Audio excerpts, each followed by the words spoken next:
In the spring of 1944, 2 Jewish prisoners achieved the impossible. They escaped from the Nazi death camp of Auschwitz. Walter Rosenberg, 19 years old, and Fred Wetzler, 25 years old. The majority of the Jews brought to Auschwitz were immediately sent to the gas chambers. However, Walter Rosenberg avoided this fate. The guards decided to use the 16-year-old boy as a labor force. While working on the Judenrampe, a railway platform where trains of the Jews arrived, the guy saw all the horror of the slaughter arranged in Auschwitz. The victims were convinced that they were not in any danger. Sometimes the Nazis played a whole show.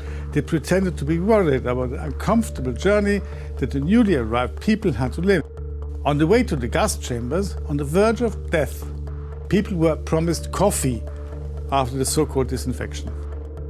Walter soon realized that such a carrying game was not a cruel joke. It was following clear instructions.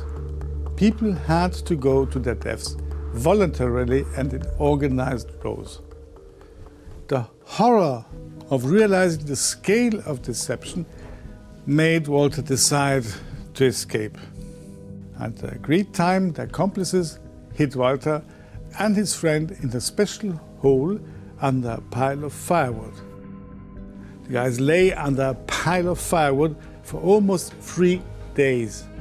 The Jewish youths managed to wait for the change of guards and get out of the security perimeter of the camp.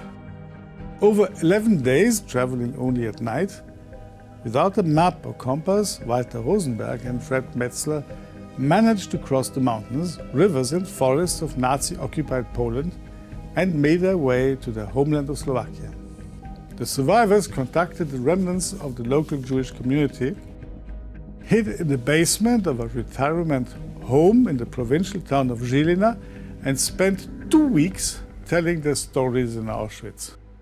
These testimonies would become the first truth about the crimes of Nazism and would have a stunning effect for generations to come.